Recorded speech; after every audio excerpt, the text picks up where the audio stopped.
Apple's future plans to change the world. Guys, welcome to the All Future Podcast. Got an interesting one today because we're talking about things in the future. So I guess not that interesting in that it's what we always talk about, but particularly today, we're going to talk about some new product categories that Apple is likely going to get into. This is interesting, I think, because it kind of goes with a thing we talk about a lot, and that is how do companies stay relevant going forward, right? I think this is on Apple's mind. It's always kind of been in their DNA to abandon whole product categories and move on to the next thing. And as we're seeing kind of peak smartphone kind of pass us by or starting to move beyond that, where can Apple go? 3 ways we think they can find some new customers, make some more money, and make interesting products that are cool to people. First one we're talking about, one that you like a lot and that I have grown to like. You've got me on board with this, humanoid robots. Yes. What you got on this one? Well, Tesla this week actually released a new video of their Optimus robot. And this is particularly exciting because they're working amongst a number of companies working on their robots. So we've talked about the Figure 01 robot. We've talked about, what was that other one? Oh, the Boston Dynamics one, that they got rid of their Atlas robot and then they introduced the new Atlas, I think HD Atlas robot is the old one. The new one is just Atlas. And it's purely electric, doesn't use any hydraulic motors and stuff like that. So it's able to be smaller. They're showing us they're working on this, and Tesla is showing us. And the reason the Tesla one is cool and important is because it's using their FSD computer, which means it's using AI.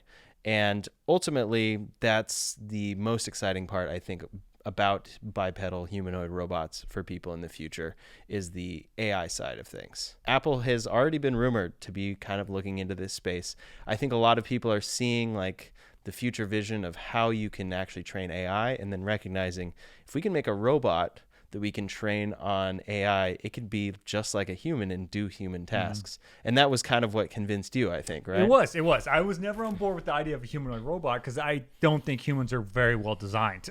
So I'm like, why not have a spider-shaped robot? That might be better. And of course, there probably there already are specialized robots like that. But if you're talking about a robot, an all-purpose robot to integrate into our lives, a humanoid robot makes a lot of sense. It can, like you said, be easy to train. We've already built a world designed for human-sized things, whether it's sitting in a vehicle or working in a factory or pushing a lawnmower, right? Like these are all already designed for humans. And if we look at, what these other companies are doing, the non-Apple companies, what Tesla's doing, Boston Dynamics, the Figure robot, which is also partnered with OpenAI, it's pretty cool. It's interesting. And, there's this rumor of Apple trying to start getting into space. Apple just had to reassign a bunch of engineers from their car project, right? So like a humanoid robot makes a lot of sense for that. And I feel like this is one of those kind of science fiction things. It seems like we're getting close to fruition on it. Like this is actually going to happen. We're going to be able to buy it. For me, though, my biggest kind of red flag with, is this going to be an actual thing we're going to get in anytime soon? Cost. Yeah. Even for an Apple product, a humanoid robot would be incredibly expensive, even if all the technology gets there, right? Even if the sensor technology, the AI technology, the motor technology, the balancing technology, all this stuff gets fully solved. How are you going to do that at something that's less than 6 figures, right?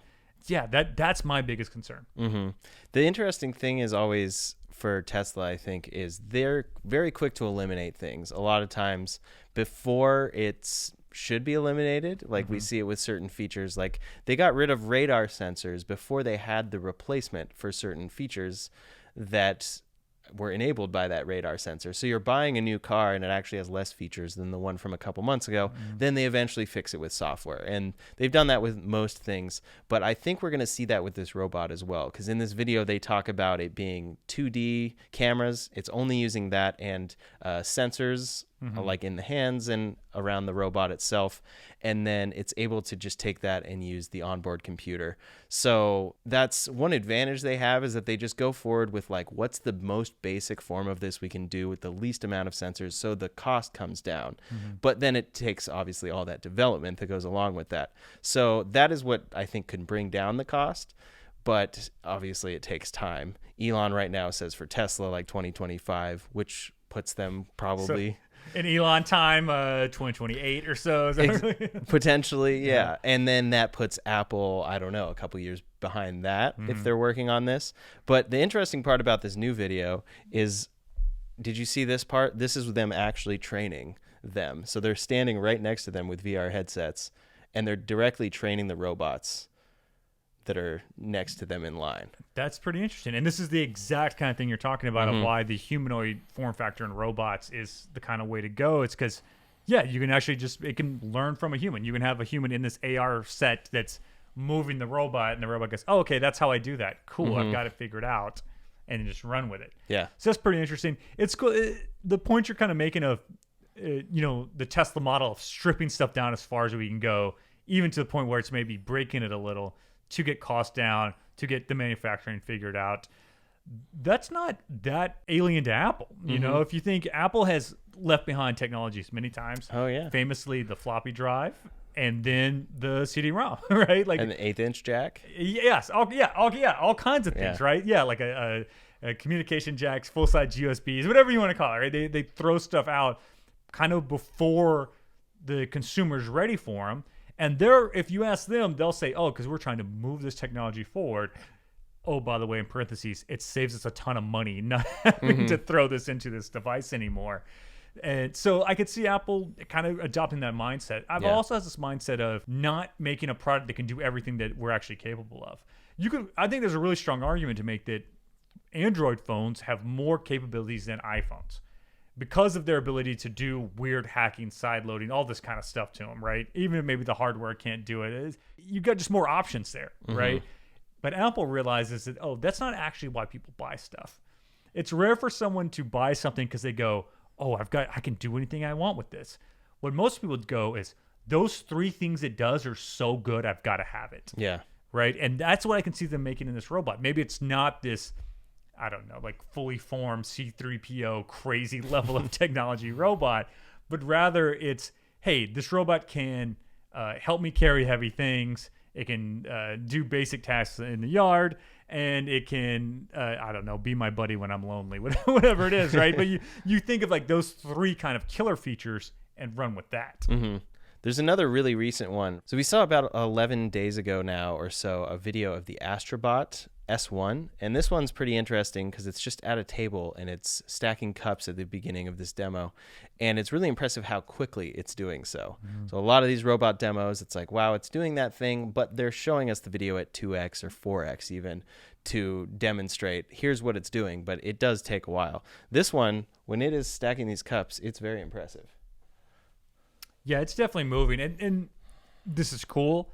I believe this is some Chinese company that's making this one, if I'm not mistaken. This isn't, to me, the big problem with getting robotics at the consumer level. This is cool engineering, but what we really need to see is, one, it doesn't really move. It's not walking around, right? The walking part is a big challenge for a lot of these robots, especially if you're talking about the speed of them. Like, they walk kind of unstable looking and a little slow, but also the AI functionality of it. That's why my favorite of all these demos have been the Figure 01 robot, which had used OpenAI for its kind of communication and figuring out its world. Yeah, that was super cool to me. Like making the arm move faster. That's something we can solve. That seems pretty within the realm of possibility we can do with tech we have now.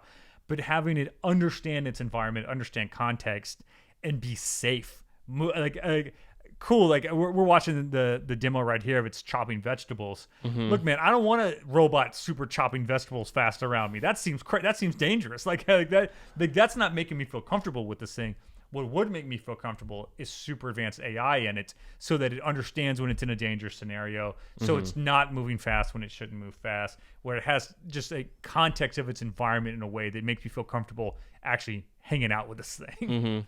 And if we're getting to the point where it's going to have these Isaac Asimov laws of robotics. Laws of robotics, for sure. Where like the first law is do no harm to another human being through action or inaction. But it's pretty fascinating. You cover all your bases if you're writing sci-fi, right? So, yeah. This video is pretty fascinating, though, to see all of the things that it's doing, like chopping vegetables. But that brings us to that being something that Apple may be looking into, because we're seeing so many of these robots from so many different companies that, for one, Astrobot could be bought by Apple tomorrow. And for two, it just seems like it's advancing so much from so many different companies that it's like, if all of these different people are achieving this, it's probably something that a tech company can do. So they find a use case and a reason for us to buy it. And possibly are already doing, right? Apple has so much R&D funds, so many engineers sitting on there. I'm sure they already have people kind of looking at this stuff and trying to figure it out. Absolutely. So the first thing we might see before then, though, is this Apple Watch with a camera. And we kind of see this as like Apple's Siri Pro device. So Siri Pro is definitely going to be a thing. And we see the Humane pin, we see the Rabbit R1 that are kind of trying to do what the Siri Pro is doing, but ultimately it's just going to come to an iPhone. But what is a dedicated device that you can use once you don't need that input? I think we were talking in another video about how, like, there's this concept that input is error at a certain point once AI gets good enough to where it can figure out what you need at all times. And so maybe the Apple Watch could be that next device that they just add a camera and then you just basically... Maybe it's seeing good enough all around all the time, or you just hold it up to something and ask it a question. I think you hold it up, right? The watch to me is a better form factor than the pen, like the Humane pen. It's a better form factor than whatever little goofy Jack in the Box looking thing, rabbit, whatever that thing is. Yeah, it's already a device that people are used to wearing. Apple Watch, incredibly popular device. And yeah, if you put some kind of sensors on it, so you can just hold it up and scan the room or whatever, that is a little easier than pulling a phone out your pocket. You can have multiple sensors on it, I think, pretty easy. It's also doesn't have to be a sensor that's designed to take high quality photos, right? Like if you want to take an actual, a photo of your friend at the park, right? You put out your actual phone for that and take the nice photo. But if you're just trying to, like, hey, translate what this sign says, just holding up your watch and doing it, that would kind of work. So you can have a sensor in it that's smaller than the sensors that we have in our phone.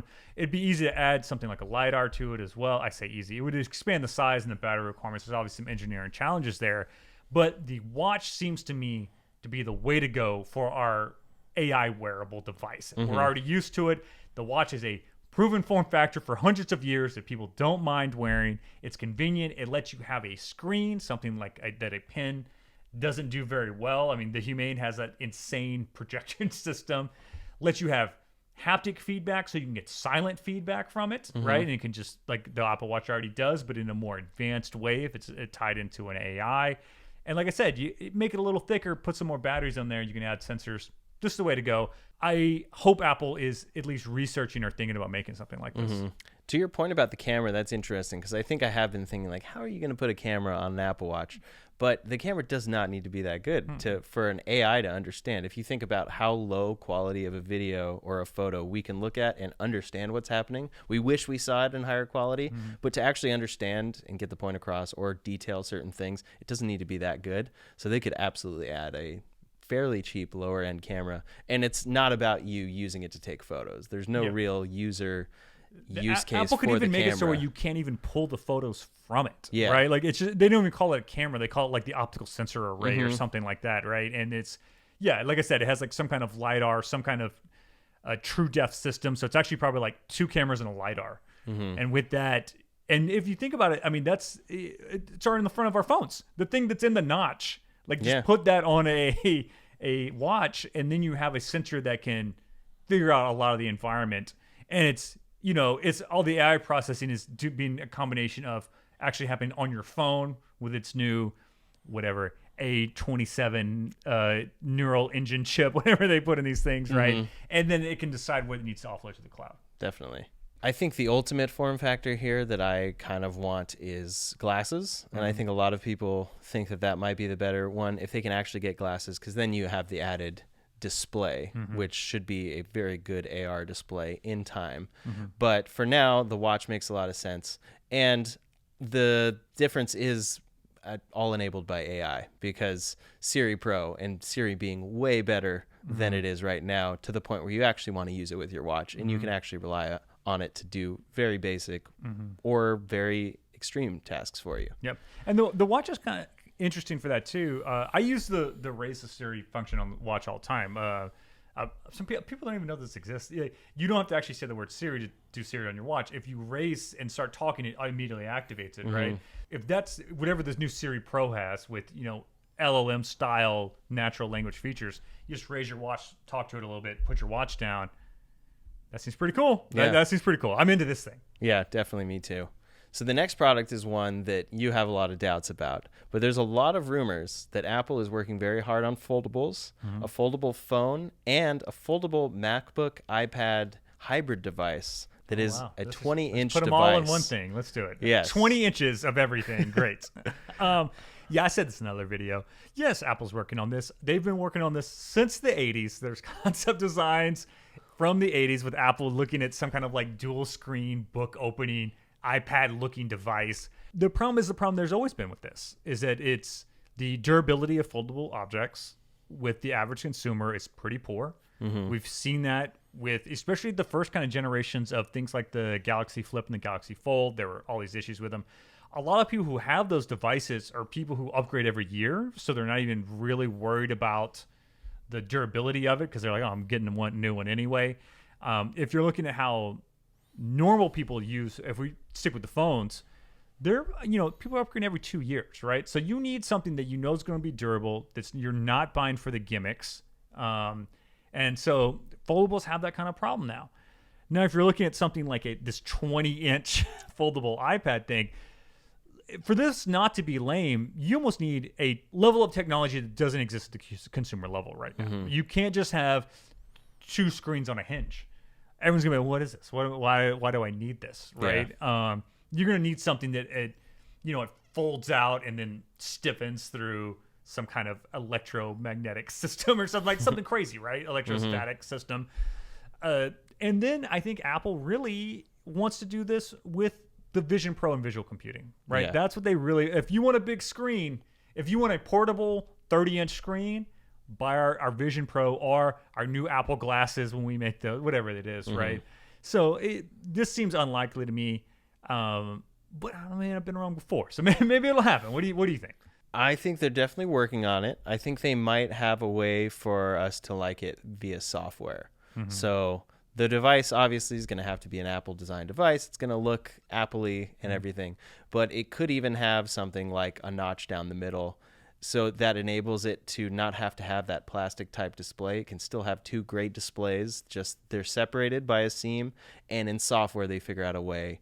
And they figure out a way to show us that we want multitasking on 2 different displays. I can't picture it, but maybe they have a way there. But I do see your point about the Apple Vision.